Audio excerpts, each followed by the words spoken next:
No último episódio eu tava com os mullets daqui do Chitão e Chororó Ah, e nada. E é Bom, isso. é nóis, Falar, tamo aí. Tá gravando? tá gravando. Aí, passou batom, hein? Então vamos. Mais um episódio, né, Bruno? Mais um pra conta, é isso aí, gente. Mais um É pra isso aí. conta. Vamos Vamos lá. seguir.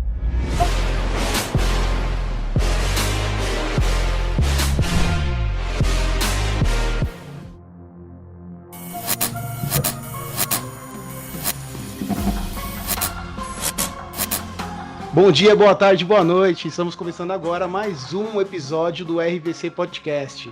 Uma conversa leve e descontraída para falar sobre riscos versus controles.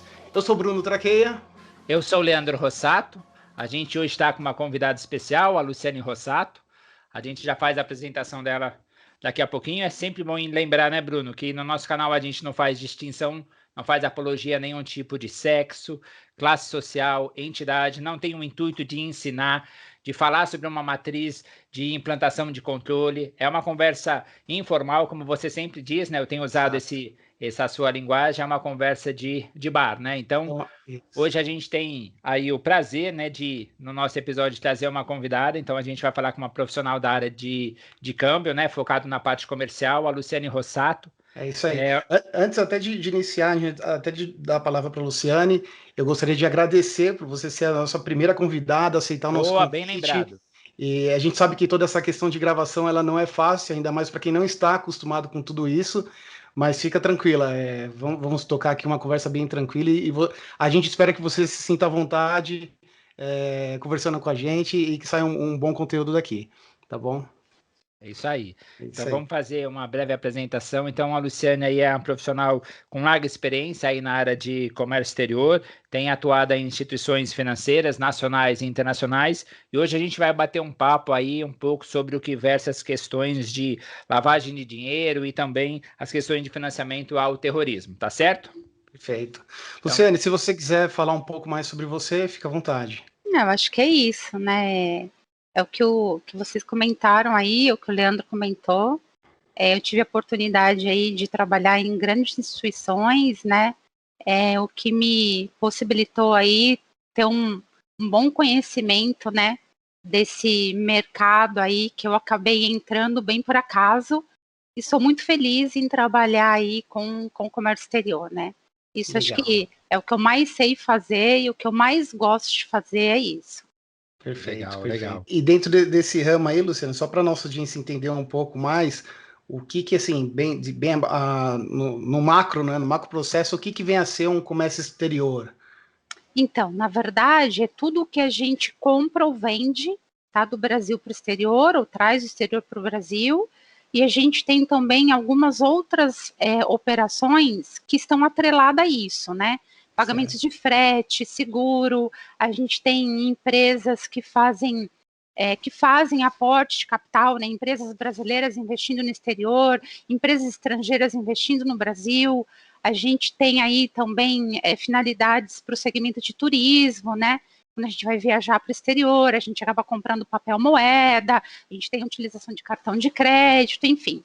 A gente tem aí umas 100 e tarará finalidades aí que o Banco Central nos possibilita, né, de transacionar recursos do Brasil para o exterior e do exterior para o Brasil. Ah, legal. Eu só ia tirar uma dúvida, até porque hoje a gente vai aproveitar, né, a expertise aí do profissional que a gente trouxe para o canal até para nos ensinar, enfim. Então, sim, com certeza. Qualquer pergunta é realmente de cunho de entendimento. Esse processo ele serve tanto para pessoa física quanto para pessoa jurídica? Como que funciona? Tanto para pessoa física quanto para pessoa jurídica, tá? Normalmente, quando a gente fala de operações de pessoa jurídica, a gente fala mais de pontas de importação e exportação, aporte de capital, empréstimos, financiamentos, e pessoa física, mais assim, remessas de disponibilidade, manutenção de residente, e é claro, a gente acaba vendo aí hoje tanto algumas pessoas físicas exportando, né, ou importando, né, a gente aí acaba, vocês mesmos sabem muito bem disso aí, compra via internet, né, isso aí. Também, né, tem muito a ver aí com o comércio internacional, né. Era isso que eu ia trazer até, da sua fala, Luciane, me resgatou, que é as compras que a gente faz, né? Todo tipo de compra, dependendo da origem do produto, ela acaba passando, né? Tudo bem que eu sou a formiguinha do processo, né? Comprando, mas todo o trâmite da importação e exportação está relacionado, né? Nesse processo Sim, todo macro.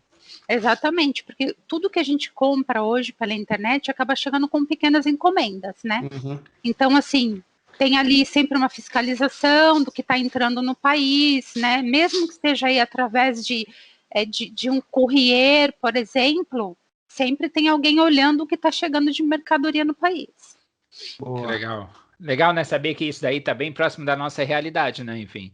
Então, num processo de courrier mesmo, como você falou, né? A compra de um produto pela internet, eu deduzo que, obviamente, tem alguns controles por trás disso e os riscos também que precisam ser mitigados nesse processo, né? Exatamente. Legal, legal.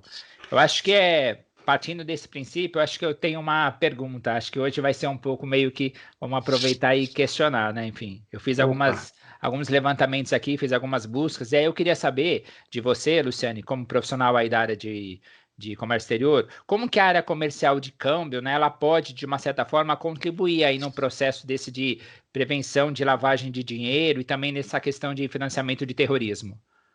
Quando a gente fala de prevenção à lavagem de dinheiro e financiamento ao terrorismo, num primeiro momento assusta, né?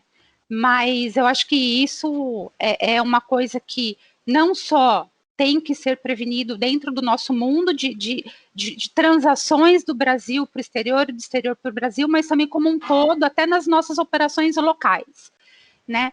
A gente do comercial, a gente tem uma função muito importante, né? Que é contribuir com conheça o seu cliente, né? Como é que a gente faz isso? A gente, amparado, claro, por determinações da área de compliance, da área de prevenção lavagem de dinheiro, a gente tem que buscar informações, né, junto ao nosso cliente. Ou seja, a gente tem que visitar o cliente, a gente tem que entender o negócio do cliente, a gente tem que conhecer as instalações do cliente, porque, assim, vocês podem acreditar, a gente já teve situações assim de clientes que mandavam um endereço para a gente, quando a gente foi visitar, era uma portinha, Caramba. sabe? E aí, pô, o que esse cara faz? Né? Então, tudo isso a gente tem que ter um olhar, né, crítico e pensar no risco mesmo. Por que o cara deu esse endereço para a gente? Por que ele está nessa localização?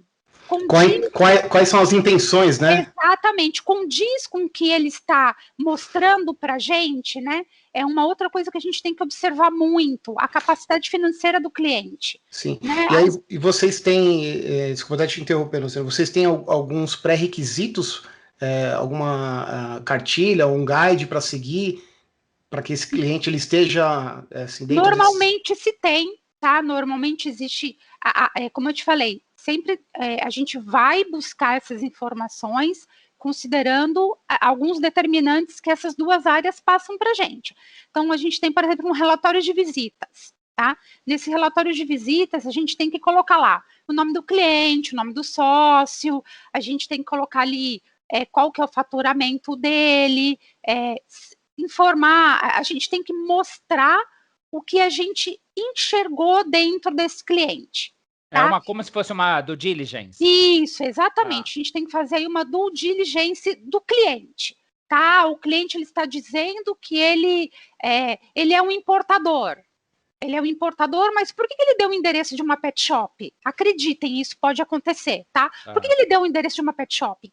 Quem é essa pet shop? Né? Então, quando você entende isso, você tem que ter um olhar crítico e falar, peraí, não faz sentido. Né? Então, você tem que ter aí esse olhar crítico, né? Para você voltar essas informações para a sua área de compliance, para a sua área de prevenção à lavagem de dinheiro, porque eles sim é que vão fazer uma análise mais profunda, né, do cliente dentro aí de sistemas, dentro de mídias, verificar sites, porque às vezes o cliente fala que ele faz um monte de coisa, e aí no site dele é uma página de site que não diz absolutamente nada. Então, os charlatões, então são coisas assim que a área comercial ela precisa ter esse olhar, né? Uma outra coisa que a gente precisa olhar também, quando a gente já partiu para um segundo momento, a gente fez o cadastro, a gente fez a diligência do cliente, né? A gente tem que ver o que ele quer fazer, né? Ele vai comprar, mas ele tem capacidade financeira para pagar, né? Em que condições ele vai comprar? Que condições o fornecedor está dando para ele? Como ele vai fazer o pagamento para o fornecedor? Né? Tudo isso é a área comercial que tem que fazer uma primeira verificação. Tá. Porque não adianta trazer a operação para dentro da instituição. Né? Se a gente trouxer a operação para dentro da instituição e a gente não conseguir defender a operação, a gente não conseguir defender o cliente, a operação não vai passar. Mesmo que seja uma operação simples de compra e venda de mercadoria, ela não passa. Sim. Né? Você tem que olhar também num primeiro momento quem são os países relacionados com que ele tem relacionamento, né? Quem são as contrapartes no exterior, né? Tudo isso a área comercial ela tem que entender. Ele compra sempre do mesmo fornecedor ou ele está sempre comprando a mesma mercadoria de fornecedores diferentes? Por que ele compra a mesma mercadoria de fornecedores diferentes ou porque ele compra a mesma mercadoria do mesmo fornecedor? Tudo isso tem que ser justificável. Uma pergunta, por exemplo, você falou dessa due diligence. Aí, quando é feita essa due diligence, é gerado um cadastro desse cliente, né? Desse possível potencial cliente. Qual que é a durabilidade? Com que frequência que vocês revisitam esse cadastro? Esse cadastro do cliente tem uma durabilidade para efeito de controle, por exemplo? Todo cadastro, a gente tem que trabalhar ele mais ou menos por um prazo que isso muda de instituição para instituição. Tá? Tem instituições que fazem um cadastro para 6 meses, tem instituições que fazem um cadastro para 1 ano, tá? Só que o mais importante não é o prazo em que ela faz o cadastro. O mais importante é o monitoramento que ela tem em cima das operações que ela fez, que a gente está fazendo. Por quê? Eu levantei documentos cadastrais, tá? Que são documentos aí comuns de uma pessoa jurídica, por exemplo, tá? São contrato social, procurações, documentos dos sócios, comprovantes de endereço, tudo isso que eu estou falando é tudo determinado pelas regulamentações de Bacen, tá? Não é ideia da gente, não. A gente sempre está olhando aí o que é a regulamentação dos órgãos, né, reguladores do comércio exterior. Perfeito. Então, a gente fez o cadastro do cliente, tá bom? E aí, ele começou, por exemplo, a mandar muito dinheiro para fora. Vamos pensar em um cliente pessoa física, tá? Ele está mandando muito dinheiro para fora. Esse dinheiro que ele está mandando para fora condiz com o que ele demonstrou no imposto de renda dele? Peraí, o imposto de renda dele mostrou uma capacidade financeira. Agora eu vou mandar, ele está tentando mandar dinheiro a mais do que essa capacidade financeira. Por mais que eu tenha um cadastro feito e um cadastro válido pelo período, na hora em que a gente vai fazer a análise da operação, a gente tem que ter um time ali também para olhar, não só para amparar a documentação em termos regulatórios, enquadrar numa finalidade X ou Y. A gente tem que entender também se o que ele está querendo mandar para o exterior condiz com a capacidade financeira que a gente determinou no cadastro. Se entender que não, a operação tem que ser parada. E aí volta para a área comercial e a área comercial vai ter que justificar. Como que nós faríamos uma justificativa, por exemplo? Eu ia até questionar essas questões de conflito, né?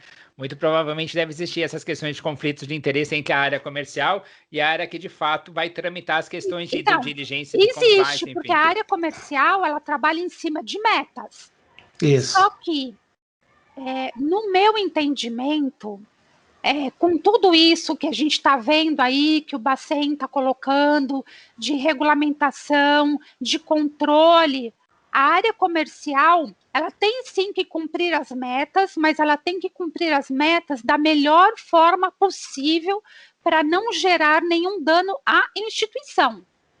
A gente pode chamar de qualidade da informação? A qualidade da informação, exatamente. E olha que interessante, né? A Luciane falando de dano à reputação, né? A gente está falando de riscos de perda de reputação da imagem, né? A questão de trazer para a área comercial também a questão da accountability, né? Que a gente vem falando muito, né, Bruno? Inclusive em episódios anteriores, o quanto é importante dentro de uma estrutura de controle ou de áreas parceiras a gente trazer para a gente essa questão de quanto accountable eu sou, né? Qual é a minha accountability nas questões da minha prestação de conta. Então, não é porque eu sou do comercial que eu não vou ter essa assertividade de como eu quero que o meu processo seja efetivo para que não tenha nenhum impacto na reputação da imagem, né? Até porque você é responsável, né? Você está no front com o cliente, você é quem faz o primeiro approach com o cliente. Então, se você não tenta... É claro que, assim, a gente tem que entender o negócio do cliente, mas sem ele perceber que a gente está fazendo uma diligência. Embora ele saiba, mas a gente tem que fazer isso de uma forma comercial, né? Agora que a gente traz as informações para dentro de casa, e essas informações devem ser vistas, isso com certeza, né? Tá. Então, deixa eu até te aproveitar e te fazer um questionamento. Por exemplo, como a gente está tratando de pessoas coletando essas informações e a gente tem que ter a qualidade da informação, ela tem que ser fidedigna e tudo mais, para que você possa dar andamento no processo e compartilhar isso com as áreas parceiras, como que a gente, é um pensamento meu agora, como que a gente garante que o profissional, um par seu, por exemplo, esteja trabalhando da forma correta, seguindo os requisitos, não esteja trazendo uma informação de má qualidade para compliance e para próximos, né, os demais departamentos, né? Então, o que a gente precisa fazer é sempre treinar estes profissionais, tá? Todos os profissionais de comércio exterior, tá? Eles precisam ser treinados com regras de prevenção à lavagem de dinheiro, ele precisa ser apresentado esse mundo de risco para ele, tá? Para ele poder também ter um olhar mais crítico e não só falar, poxa, eu preciso fechar a operação, não. Tem que ter um olhar crítico sobre aquela operação que ele está fechando, né? E também a cada tempos, é uma coisa que eu gosto de fazer e que hoje, né, os meus pares também, a gente tá trabalhando num grupo muito legal e a gente está fazendo isso.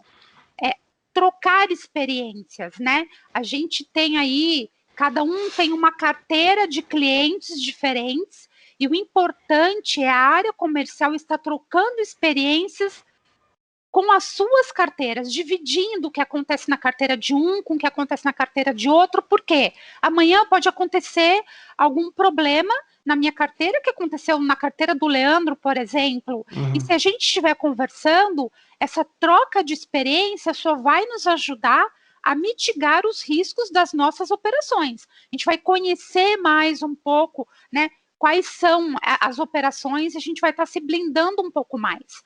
Olha, só um paralelo, né? A gente traz um pouco aí para a nossa realidade aí de controles internos, né, Bruno? Nas experiências que a gente tem encontrado aí, o quanto é importante a gente dividir experiências, né? Desde a particularidade de você criar um controle, você dividir essa experiência com outras áreas, né? Outras empresas até de outros países, né? Mas que tem o mesmo sistema que funcione, né? E você pode dividir esse seu conhecimento, né? Essa sua best practice, né? De mercado e como que você pode agregar, né? Nessa construção aí de controles, né? Então, como a Luciane trouxe o exemplo aí, essa troca de experiência entre os parceiros de trabalho, né? Entendendo os mercados, como que você pode se blindar, né? Porque essa troca da experiência vai ajudar justamente para que você tenha um maior respaldo para você entender particularidades específicas de cada um dos clientes e você trazer práticas para você mitigar riscos que, porventura, podem não ser identificados, né? Sim. E o treinamento que ela trouxe, treinamento e o compartilhamento de experiências que você acabou de falar, ele está em linha com a reciclagem, né, do time, né? Reciclando o time vai estar sempre em linha e entendendo a importância da atividade dele e como isso pode respingar para outros departamentos e até para a reputação da empresa, perdas financeiras e tudo mais, né? Porque aí quando a gente fala de comércio exterior, a gente tem tanto riscos operacionais como riscos de imagem, né? E o risco de imagem, quando acaba saindo numa mídia, é muito negativo, né? e o risco de imagem ele vai gerando outros riscos, porque se você tem uma imagem negativa, você acaba perdendo você acaba perdendo credibilidade e você pode aí tendo prejuízos financeiros, até por conta dessa perda de credibilidade no mercado. Sim. Né? E uma outra coisa que é bem interessante, né, a questão do treinamento é como o treinamento ele é parte de um pilar, né, seja de um programa de controles internos, né, seja ele como um pilar também nas questões de compliance, né, então essas questões de treinamento que por trás dele tem as questões de você incentivar, engajar, né, que as pessoas estejam inseridas dentro do seu processo de trabalho. A gente falou isso, né, Bruno, num episódio que tá para sair, né, sem spoiler também, mas o quanto é importante essa cultura, né, de você trazer para o seu processo de trabalho esse entendimento do quão válido é a minha atividade frente às minhas atribuições, né? Enfim, é só aproveitando aí, né? A gente, para quem está ouvindo, está acessando o canal aí pela primeira vez, né? Ou agora, a gente está aí com uma profissional da área de câmbio, né? A Luciane Rossato, o Instagram dela é luciane.rossato.12.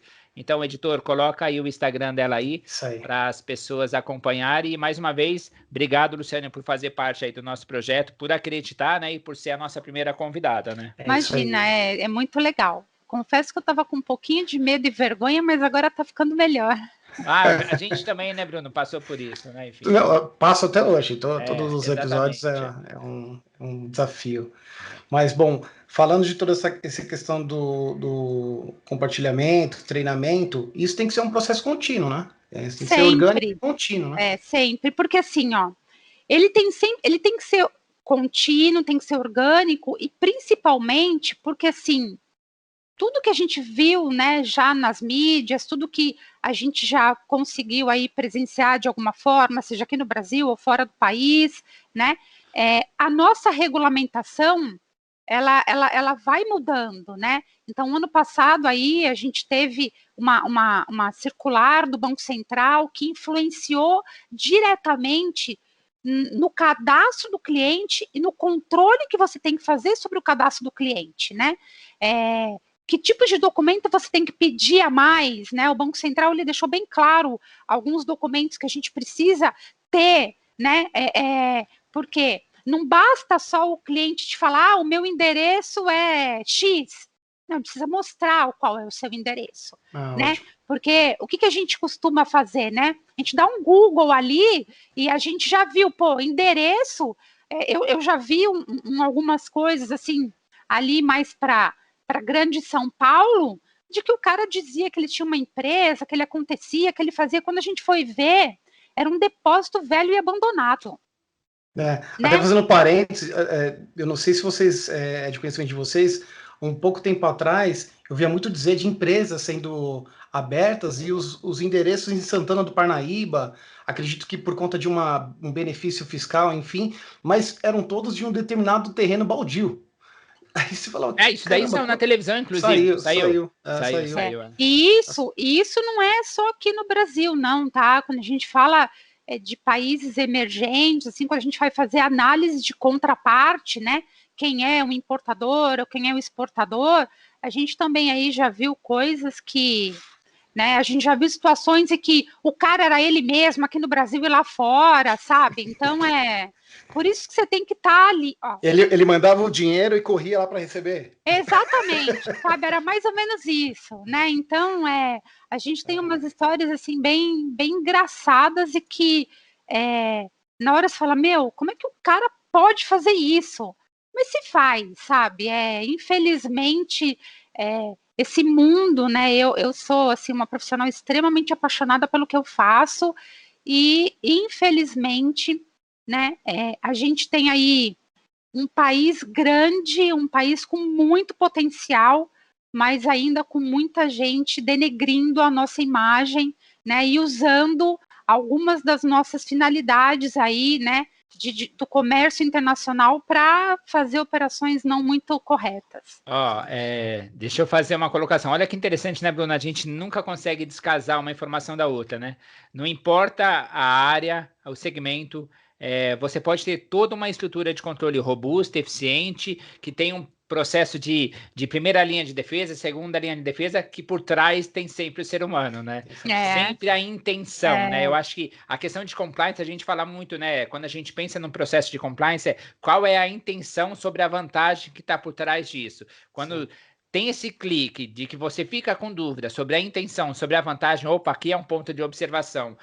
O compliance em si, ele não dá para você ter uma receita, né, fechada, porque dentro dos processos que permeiam as atribuições de compliance, a partir do momento que gera essa dúvida, é sempre importante você estar alinhado, né? Enfim, eu acho que de novo, essa relação com controle. Por trás está o ser humano, estou eu, Leandro, né? Qual que é a minha intenção de mapear uma informação, né? Por isso... Pode falar, Luciane. Então, é por isso que, assim, ó, o estar próximo do cliente é que neste momento de que a gente está vivendo, de pandemia, isso é muito difícil de estar próximo fisicamente, de você visitar as instalações do cliente. Mas, hoje a gente precisa falar com os caras pelo menos uma vez por mês, sabe? Para ver como é que tá o negócio do cara, se o cara tá sentindo, o que ele tá sentindo do mercado, sabe? Se ele trocou de fornecedor, se ele não trocou de fornecedor, se chega alguma operação, por exemplo, o cara sempre tá comprando uma outra coisa que é muito importante, né? O cara, ele sempre compra um determinado produto, né? Aí você já entende que esse produto dele tem todo a ver com o negócio, né? O que ele faz com esse produto? Às vezes é matéria-prima, então ele coloca ali numa linha de produção e revende no Brasil. Aí, do nada, chega uma operação que ele comprou um produto que não tem absolutamente nada a ver.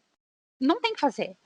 Tá? Às vezes chega direto ali, né, na área, já a documentação, peraí, mas por que está surgindo isso? Não dá para visitar, pega o telefone, entende com o cara, se o cara não te trouxe essa mudança dele, né, se ele não te contou esse novo fornecedor, ele tem que te dizer, você tem que entender como comercial, né, porque é como o Leandro falou, né, a intenção existe, além de controle, além de monitoramentos, né, além de você fazer um bom QIC, né? Agora, se você não trabalha em conjunto com as áreas, né? Se o comercial, se a área de prevenção à lavagem de dinheiro, se a área de compliance não trabalham juntos, fica mais difícil. Sim. Por exemplo, eu tenho... Dependendo do cliente que eu vou conversar, ou dependente da finalidade da remessa que ele vai fazer, normalmente eu troco uma ideia antes, quando eu começo a estruturar o cadastro do cara, que eu vou entender que não são operações muito, muito corriqueiras, tá? Eu já troco uma ideia com a minha área de documentação ou com a minha área de compliance, para que quando eu for conversar com o cliente, quando eu for, né, depois do cadastro, quando eu for começar a estruturar a operação, eu já ter aí um pouco mais de respaldo, porque eu não sou compliance, né? Sim. Eu não sou prevenção à lavagem de dinheiro. Então, eu vou até eles, troco uma ideia com eles, e eles falam, Lu, vai por esse caminho, pergunta sobre isso, fica atenta com tal situação, com tal informação, aí eu já trago isso mais ou menos pronto. Uhum. Eu acho que esse trabalho em conjunto, você só ganha em agilidade, ou de continuar dizendo sim para o cliente, eu falar assim, não, muito obrigado, não deu certo, vida que segue, vamos para outro, né? E a gente tem mais segurança, a gente tem um processo mais adequado, e quando a gente do comercial não chega a um entendimento, e algumas vezes a gente faz um call aí com o nosso compliance, jurídico também é sempre bem legal a gente ter um respaldo do nosso jurídico sobre alguma documentação, né? Porque você, comercial, você não tem ali você não é advogado, você entende sobre uma documentação porque você está sempre fazendo essa operação. Mas, às vezes, ali no documento tem alguma coisa que você não pega. Eu quero te interromper porque eu acho que é uma dúvida importante. Por exemplo, você falou aí do compliance e do jurídico, né? E como que ficam as questões dos requisitos legais aí dentro desse processo que ampara, né, o processo da lavagem de dinheiro? Então, quais são esses requisitos legais que você pode destacar aí para a gente? Enfim, não precisa entrar no mérito realmente da legislação, mas de uma forma ampla, assim, como que é o trâmite desses requisitos legais, né? Quais são os requisitos legais que ele ampara o processo aí da lavagem de dinheiro e o financiamento ao terrorismo, então, por exemplo? Na verdade, aí eu não tenho muita propriedade porque eu não sou compliance, tá? Mas assim, as áreas de compliance, no geral, elas têm que, tanto a área de compliance como a área de prevenção à lavagem de dinheiro, em algumas situações, em algumas instituições é uma área só, ou em algumas instituições isso é separado, tá? Tem que estar muito antenado à regulamentação, tá? As leis, né? A gente tem no Brasil a Lei 9.613 de 98, que deu origem ao COAF, né? A gente, né, como instituição financeira, quando a gente pega alguma operação que a gente entende que tem alguma suspeita, a gente tem que mandar, as instituições encaminham para o COAF, tá? Existe o GAFI, que é um órgão internacional, que ele tem aí 40 regulamentações, se não 40, não são regulamentações, são 40... São normas? Não, indicações, né? Ele tem ali, são 40 indicações que as instituições financeiras dos países precisam seguir, né? Tá. Se não me engano, o GAFI deve estar para vir aqui no Brasil, acho que em junho ou julho, justamente para monitorar, tá, os nossos processos e verificar se o Brasil está compliance com essas 40 determinações do GAFI, né? Então, as nossas áreas de compliance, as nossas áreas de prevenção à lavagem de dinheiro, elas têm que estar muito atentas ao que é regulamentação, né? O Banco Central, ano passado, divulgou a 3978, né, que fala, tem a 4002 também, que uma é vinculada à outra, né? Uma diz mais sobre o cadastro, a outra diz um pouco sobre o que você tem que ser diligente, que tipo de operação você tem que olhar, né? Então, as duas se complementam. E, por exemplo, não cumprimenta um desses requisitos legais, isso pode impactar no fechamento de uma empresa? Como que não, na verdade, assim, ó, eu vou falar meio que num geral, tá? Todas as instituições financeiras, elas são monitoradas pelos órgãos reguladores, tá? O Banco Central, por exemplo. Sim. Então, de tempos em tempos, o Banco Central, ele vai monitorar uma instituição. Então, ele vai avaliar como foram implantados os controles, se estão dentro das regras que eles determinaram, se esses controles estão sendo feitos, se existe uma área, né? Existe uma área que implanta o controle e uma área que controla esses controles que foram implantados, que fazem a verificação se os controles estão valendo ou não. Então, o Banco Central tem que olhar isso. Se a gente não tiver em conformidade com isso, ele pode determinar um prazo para que a gente regularize, e se não regularizar, as multas aplicáveis. Tá? É mais ou menos isso. É engraçado, você trouxe essa questão do banco, dos controles. Isso me volta um pouco atrás, quando eu trabalhei na auditoria independente, que eu fiz sim alguns processos em banco, acho que não vale abrir o banco aqui, e é curioso, porque eu era ponta independente do processo, ajudando a validar os controles dentro de uma área de riscos, controles ali do próprio banco, que muito provável iria respingar nesses processos de validação, fiscalização do Banco Central ou de qualquer outro órgão regulamentador, né? É isso. E eu tenho uma pergunta aqui também, por exemplo, em que situação, né, a lavagem de dinheiro ela pode ocorrer dentro desse processo de câmbio, por exemplo? Então, tem alguns exemplos legais, assim, chega a ser engraçado, ó. Teve uma situação... Sem ser colocar na máquina de lavar, tem outros, né? Tem. Assim, ó, infelizmente, existem duas finalidades que a galera fica assim, olha só, dá para eu mandar dinheiro lá para fora e não comprovar, né? Dá para eu mandar dinheiro lá para fora e não trazer mercadoria. Quando a gente fala de pagamento antecipado, tá? Então, o que é o pagamento antecipado? Eu pago para depois receber a mercadoria. E numa determinada instituição onde eu trabalhei, a gente tinha um cliente, né, que ele importava bijuteria, muita bijuteria da Índia, né? Então ele estava importando, ele fazia o pagamento antecipado e quando a mercadoria chegava no Brasil, ele desembaraçava e apresentava a declaração de importação, tá? Então, por exemplo, um processo, tá? Eu estou importando e eu digo para a instituição financeira que em 60 dias a minha mercadoria está chegando. Então, as instituições financeiras, elas têm um controle de que em 70 dias, por exemplo, no máximo, eu vou pedir a declaração de importação do cliente, porque se sai dinheiro do país, tem que entrar mercadoria, tá? Se entra mercadoria do país, tem que sair dinheiro, tá? Então, isso é a forma correta de você, tá? De você ter o controle do comércio exterior. Certo. E aí, assim, em um determinado momento, o cara começou a mandar dinheiro lá para fora e a nossa área de back-office falou, pô, Lu, cadê as DIs? Cadê as DIs? Né? E aí, o que eu fiz? Eu e o gerente comercial... As DI é o quê? Declaração de importação. É o que comprova certo. Que a mercadoria chegou, a mercadoria foi desembaraçada e tudo mais. Certo. Então, aí, a área operacional falando, cadê as DIs? Cadê as DIs? Pô, não tem mais DI? Aí fomos lá no cara, visitar o cara, ele ficava lá na 25 de março, né? Aquele depósito enorme de um monte de coisa que ele trazia da Índia, e bichinho, e aqueles...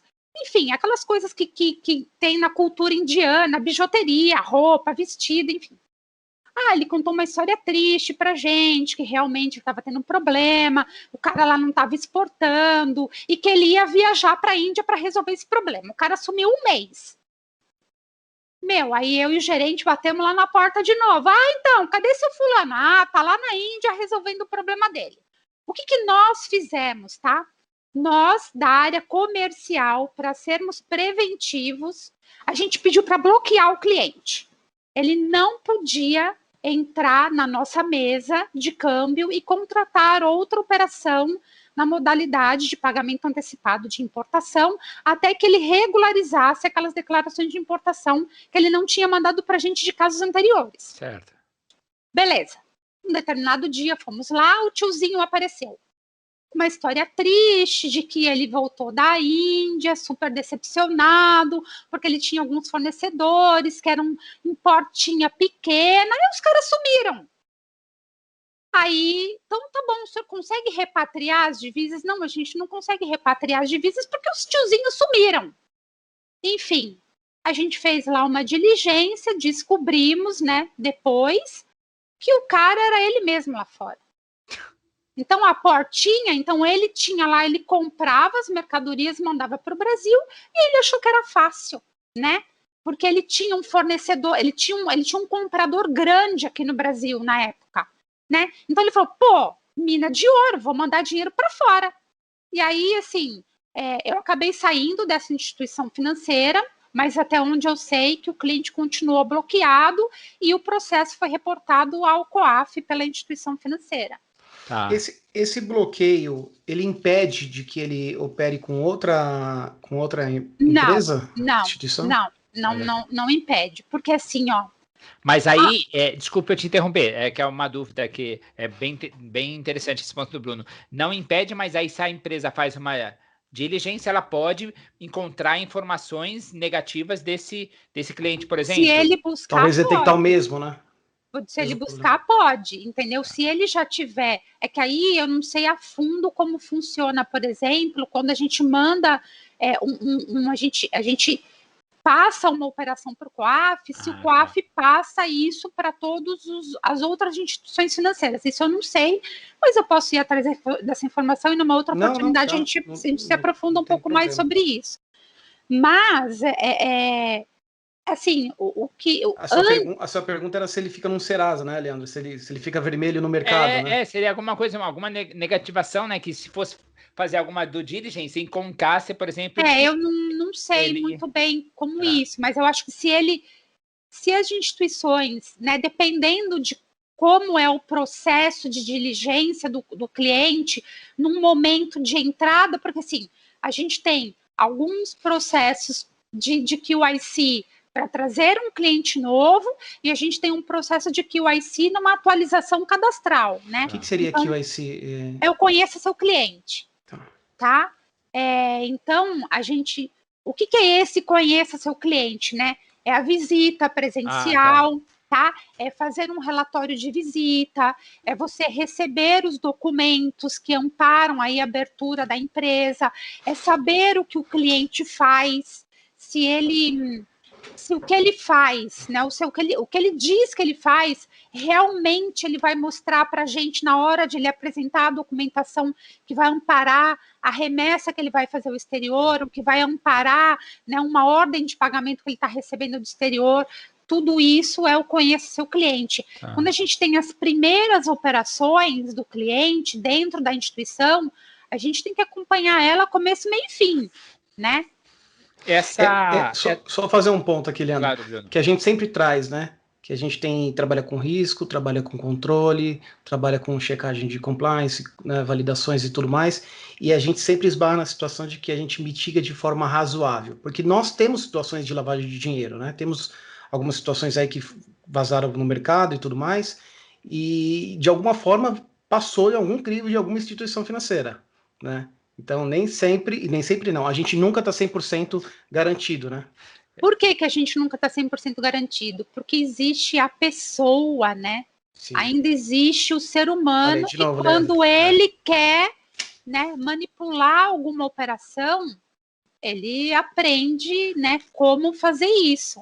E dentro dessa mesma linha de raciocínio que eu te perguntei, né, dessas situações, existem outras situações que podem, né, gerar essas questões de lavagem de dinheiro, por exemplo, nas questões de frete, ou mesmo nas operações de turismo? Como que... Existe, assim, ó, toda operação que envolver diversas contrapartes, né, você precisa ficar de olho nela. Por quê? Porque você passa o dinheiro para um, que passa para outro, que passa para outro, daqui a pouco você acaba não sabendo qual é a origem e qual é o destino do recurso, né? Então, saber a origem do recurso é extremamente importante, né?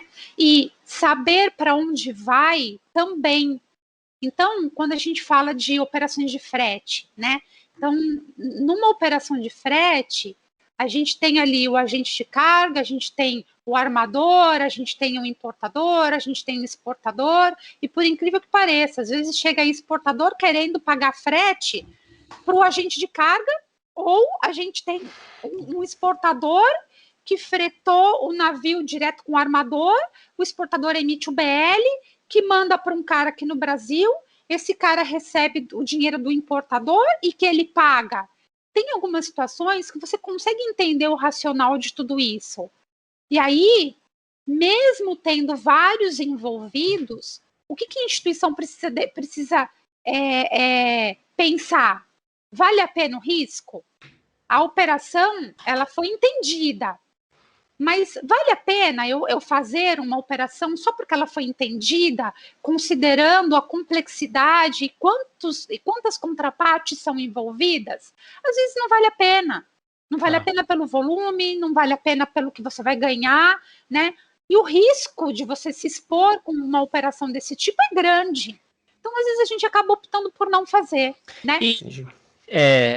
Eu fiquei curioso, por exemplo, porque agora não, né, por conta da pandemia, a gente não tem viajado. E nas operações de turismo, como que a gente pode pensar essas questões de lavagem de dinheiro e facilitação de terrorismo dentro de operações de turismo, por exemplo? Você tem sempre que ficar de olho, né, com quanto você pode sair de dinheiro do país. Eu não lembro exatamente qual é o valor que você pode sair, tá?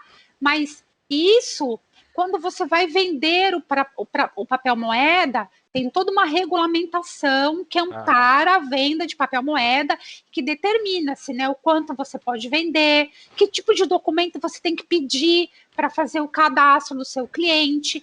Você tem sempre que saber para onde ele vai viajar, quanto tempo ele vai ficar fora do país, né? Porque às vezes ele vai pegar, sei lá, ele vai ter um valor que ele vai ficar 3 dias fora do país. Peraí, você vai ficar 3 dias fora do país e vai levar essa quantidade de dinheiro, né? Uma coerência, né? Então, exatamente. Então, assim, principalmente quando a gente fala de operações de pessoa física tem que ter uma coerência. Tá. O que ele está dizendo para você que ele vai fazer tem que ser coerente com a capacidade financeira dele, né? Para onde ele vai mandar o dinheiro e por que ele vai mandar o dinheiro. Aí a gente pede a origem do recurso, a gente pede a fundamentação econômica. Um outro exemplo, né? Disponibilidade. Eu mando dinheiro para mim mesmo lá fora, né? Por que eu vou mandar esse dinheiro? Eu vou mandar porque eu vou comprar um apartamento lá fora. Se a instituição financeira entender que ela precisa da compra desse contrato, mesmo que eu não pague, a construtora, mas se eu entender que o cara não tem esse dinheiro declarado no imposto de renda, tá? Ou que ele abriu essa conta corrente dele antes de declarar essa conta no imposto de renda, eu, como instituição financeira, eu posso pedir os documentos que eu me sinta confortável para fazer a operação para ele. Tá bom, você vai mandar um dinheiro para você lá fora, mas a sua conta não está declarada no imposto de renda. Mas é que eu abri a conta depois que eu mandei a minha declaração de imposto de renda. Então, me manda o comprovante da abertura da conta. As instituições financeiras, elas podem pedir. O Banco Central hoje, ele não determina o que se pede, mas ele determina que você é corresponsável pela operação que você está operacionalizando para o seu cliente. Então, você pode, sim, pedir documentos que te deixe mais tranquilo ao amparo da operação. Certo. Tá? De novo, a gente fala nas garantias, né? Evidência, garantia, como é que a gente pode, né, se resguardar da origem do dinheiro. E aí, se a gente for falar em gente, o assunto é bem amplo, assim, ó. Se a gente for falar em evidência de documento, isso é uma outra coisa que a gente tem que ter um alerta também, né?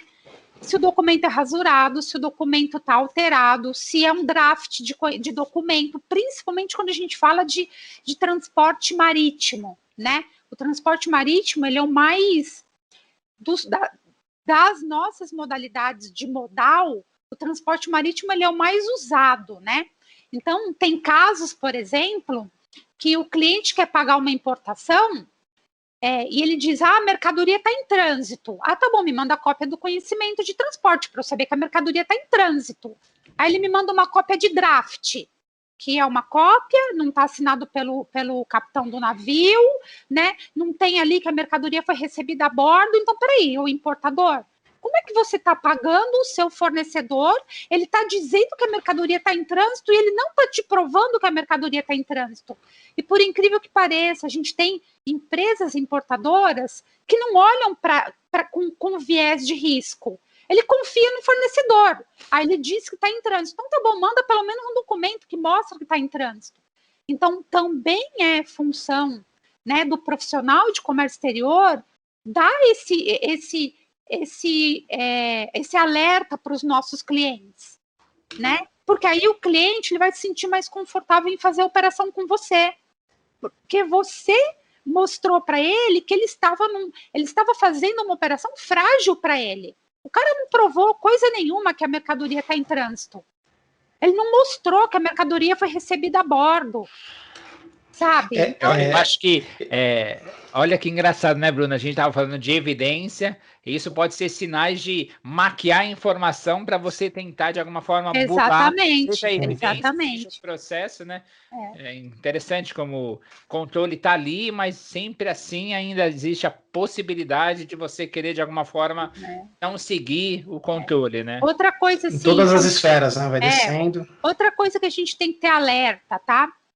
Como a gente trabalha muito, a gente é muito dependente do mercado chinês, às vezes a gente está estruturando uma operação e chegou uma proforma que ela está ilegível, ou ela falta, por exemplo, é um pagamento antecipado, e não está dizendo ali qual que é a data prevista de embarque. A proforma invoice, ela tem que ser emitida pelo fornecedor, né? A gente fala com um cliente importador aqui, tá faltando aqui tal informação. Em 2 minutos chega a proforma corrigida. Mas peraí, a China está dormindo, né? Como é que em 2 minutos chegou a fatura? Mas aí aquele A mais, A menos, sabe? Mas não teria nenhum agente aqui? Então, assim, é isso que a gente precisa entender, tá? Cabe à área comercial, que tem o contato direto com o cliente, entender, porque para a área de suporte ou para a área de PLD, peraí, não faz sentido. Agora, ele tem, a empresa chinesa, ela tem um escritório no Brasil, a empresa, porque assim, como o comércio entre Brasil e China é muito amplo, então nós temos profissionais no Brasil que faz o horário chinês, ou na medida do possível faz um horário chinês, e nós temos profissionais na China que fazem o horário brasileiro. Se o seu cliente justifica e você conhece o cara, é um cara que você sempre faz operação, por que não aceitar uma fatura corrigida em 5, 10 minutos? Né? Agora, se você é a primeira operação que você fez com o cara, você não sabe como é que é o processo do cara, não tem que aceitar. Porque a gente tem que pensar no fuso horário. Né? O cara tá dormindo, como é que ele alterou uma fatura? No mínimo é estranho, né? Uma situação Exato, dessa. Então assim... Pra gente entender tudo. A gente tem que entender, né? Por quê? Porque por mais que você tenha controle, por mais que você tenha processo, sempre tem uma galerinha aí que, né? Tá aprendendo a burlar controle e processo. É isso aí. Eu acho que, Luciane, foi uma aula, né, que você deu pra gente aqui. Ficamos mais como ouvinte, né, nessa situação, né, tentando entender e relacionar risco versus controle, que esse é o objetivo do nosso canal, do nosso podcast, tentando trazer também esse assunto da forma mais leve e descontraída possível, né, por mais que seja um assunto que de tenha extrema importância, né, de extrema importância, exato, e bastante termo técnico, né, com relação a toda a dinâmica do seu processo. Eu fiz algumas anotações aqui até por curiosidade, depois eu vou buscar um pouco mais saber, porque é bem curioso, né? A gente acaba se envolvendo, como eu disse no início, numa situação de uma compra aqui, eu estou na ponta de todo um processo que a gente nem imagina o que transaciona no meio disso, né? Exatamente. E o Bruno, eu usei esse exemplo, né? Eu acho que o que eu levo como mensagem hoje para mim, que é o mais importante de tudo isso, né? O quanto a gente tem que trazer essa conversa, esse bate-papo para o nosso dia a dia, né? É que agora, quando eu for comprar as minhas coisas pela internet, eu também estou operacionalizando uma atividade que eu tenho que ter atenção, né? Também, né? Eu acho que é na fidedignidade com relação de quem que você está comprando, né? Qual que é o site? Assim, pesquisa, vê se tem reclamação. Não vou nem estender, mas a gente falou, né? Com questões, algumas dicas de segurança de compras pela internet e como a gente vem casando a informação, né? Então, assim, a minha mensagem hoje, antes de acabar o nosso episódio, né, o nosso programa, é que eu vou me atentar mais às minhas compras, sejam elas internacionais ou nacionais, até porque isso é um processo que seja internacional, é um câmbio, então preciso estar atento às regulamentações, saber quem é o terceiro. Acho que essa é a minha mensagem, vou trazer para mim aí essa atribuição. E até aqui, até no Brasil, né, a gente sempre saber de quem a gente está comprando é super importante. E até antes de encerrar, se você gostou do nosso episódio, gostou do nosso bate-papo, se inscreva no canal, deixe o seu like. Se quiser que a gente aborde algum assunto, algum tema, deixa também aqui nos comentários. A gente vai estudar todas as nossas propostas e vamos trazer para discussão e para esse podcast, né? Luciane, eu gostaria de agradecer novamente a sua participação. Fico lisonjeado de você ter aceitado o convite e foi uma aula que você deu aqui pra gente hoje. Não, imagina, assim, eu que agradeço aí o convite de vocês, eu estou à disposição aí e parabéns aí pelo projeto, fiquei super orgulhosa assim, do que vocês estão fazendo, porque a gente precisa mostrar aí o quanto o controle, risco é importante para o nosso dia a dia. Sim, legal. Parabéns aí pelo projeto de vocês. Valeu. Obrigado. Falou. Despeço por aqui, até mais. Valeu, até mais. Tchau, gente. Tchau. Obrigada, tchau.